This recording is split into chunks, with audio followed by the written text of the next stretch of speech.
Ora. Bom, como fica a situação dos proprietários de carros que emplacaram seus veículos no Espírito Santo,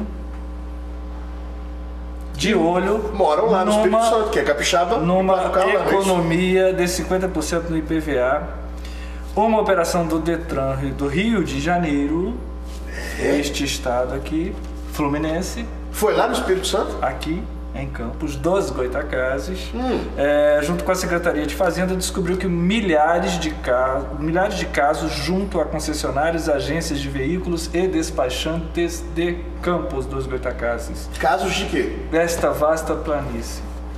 Casos de carro que circulam neste município e têm as suas placas de municípios do Espírito Santo. É o pessoal que vem aqui fazer uma compra, visitar parente. São turistas. Capixabas que vêm As aqui. pessoas aqui reclamam que não atraem turistas e na verdade tá cheio por aí, né? Acabou de ser quebrado esse conceito. É verdade. O pessoal do Espírito Santo vem frequentemente aqui. E é engraçado que eu vejo muita placa de Campos em Guarapari. O pessoal daqui foi visita, olha que maravilha. E aqui que gentileza. Tem muita placa do Espírito Santo, é verdade, ó. É uma troca de gentileza cultural. Eu não tinha pensado nisso. Sensacional. Insensível o Detran, né? É verdade. Perceber essa... Mas o Detran achou que eles não levaram em consideração esse aspecto fraterno entre os povos? Tinha-se. Eu acho que essa fraternidade foi levada a um extremo bastante interessante. Tinha, por exemplo, 80 carros com mesmo endereço no Espírito Santo. Um dos casos encontrados. E parece que no Espírito Santo é muito barato emplacar um carro, mas muito difícil pagar uma casa. Então tem muita gente que se junta numa mesma casa para morar. E mora ali. Aí tem um monte de carro, né? Sim. Casa só uma. É verdade. Aluga um estacionamento próximo, né? Faz um rateio e bota os carrinhos ali. É verdade. Mas até agora eu não entendi qual é a pauta. Qual é o problema? A verdade é o seguinte. Não tem problema. Não tem problema. Ricardo é que arruma problema. Ricardo é Ricardo trouxe problema. Eu até coincidentemente, no ano passado, numa das minhas baixas, foi justamente esta. Olha só. Para a minha baixa, é essa mania que o campista tem. Mania não. Começou mania, mas é crime. De emplacar o carro no Espírito Santo. É crime. Então é por isso que o pessoal está indo para lá. Porque no Espírito Santo, o IPVA é 2% sobre o valor do carro.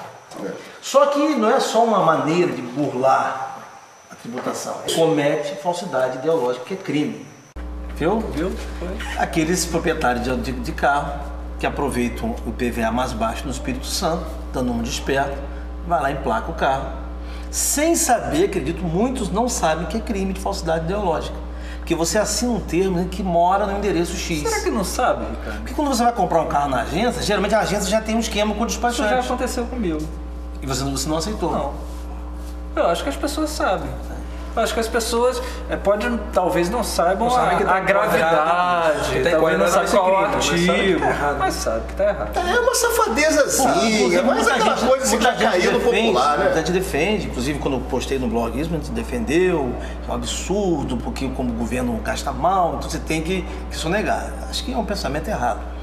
Porque no estado do Rio de Janeiro, a partir de 99, no primeiro ano do governo Garotinho como governador, ele dobrou a alíquota do IPVA. Era de 2%, passou para 4%. Então, e aqui no Espírito Santo manteve 2%. Então muita gente sai daqui, ou através de despachantes aqui de agências de automóveis, emplaca o carro em cidades do Espírito Santo, especialmente Guarapari, Cachoeiro, Bom Jesus do Norte. Essa mudança foi do governo Garotinho? Foi em 99, é uma lei de 99. Mas foi iniciativa do governo? Do governo do estado. Muito obrigado, ex-prefeito, ex-governador, Garotinho, uma salva de palmas. Obrigado, né? Dobrou. Mas aí o estado do Rio, percebendo, de um tempo para cá, percebendo que está perdendo receita, foi ao STJ perguntar como faria, né? O STJ decidiu, acho que foi no dia 2 de dezembro, se não me engano, que cabe ao estado lesado correr atrás do prejuízo. Então foi o que fez agora, há 2 semanas mais ou menos, o Detran, junto com a Receita Fazendária do Estado. Deu uma blitz em Campos, inclusive num dos despachantes, encontrou uma relação de 80 proprietários de veículos com o mesmo endereço, que é um salão de cabeleireiro em Cachoeiro do Itapemirim. A TV, salão de cabeleireiro foi lá, olha que coisa. Filmou o local, inclusive. Agora, me parece, pelo que eu estou sabendo, todas as pessoas que estavam naquela lista vão ser chamadas para depor, que elas estão incursas lá no crime. Então a gente pode dizer o seguinte, só te cortando, Vitor Menezes, que esse pessoal que fez isso literalmente fez cabelo e barba, né? Fez. Oh, meu Deus! Oh, meu Deus! Foi. Aí, acharam engraçado? Dá uma risadinha. Aproveitando... Encontraram... Tem a vinhetinha de risada. Porque aí, aproveitando esse tema, aí eu fui procurar, junto ao Denatran, que é o Departamento Nacional de Trânsito, o tamanho da frota de Campos, né? Então, o tamanho, e comparar com o tamanho da frota de carros aqui nas cidades próximas do Espírito Santo, para ver se dava para sentir estatisticamente essa diferença. Em 2009, Campos tinha 124 mil carros. Com a placa de Campos. Com placa. Então foram registrados em Campos, em 2009, 124.467 carros. Entre carros de passeios, motos, caminhonetes, ônibus e tal. E a população de Campos em 2009, segundo o IBGE, aquela estimativa que eles fazem todo ano, era de 434 mil pessoas. Ou seja, tínhamos um carro para cada 3,5 pessoas. Aí fui a Cachoeiro do Itapemirim e descobrimos que 201 mil habitantes, 71 mil veículos, 2,7 era a proporção. Pessoas para um carro. Ou seja, mais carros proporcionalmente falando. Mais carros do que pessoas. Assim, pela proporção a Campos. Em Guarapari, então, que tem uma população de 104 mil pessoas, tem 42 mil veículos. Então, para cada 2,5 pessoas tem um carro.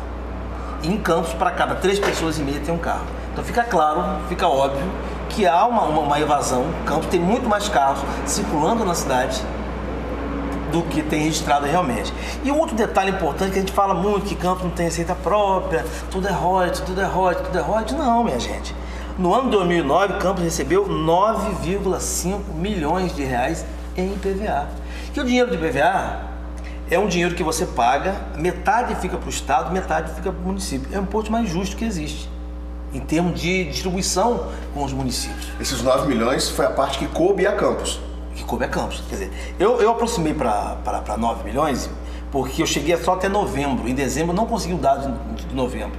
Mas como a média era de 400 e 500 mil reais por mês, porque o IPVA você paga geralmente nos primeiros 3 meses do ano. Então a concentração maior de pagamento é janeiro, fevereiro e março. Tanto que em janeiro de 2010, Campos já recebeu, já entraram lá nos cofrinhos da Prefeitura de Campos, 1,5 milhão de reais só de IPVA. Cofrinho é bondade sua, né? Cofrinho, maneira de dizer, né?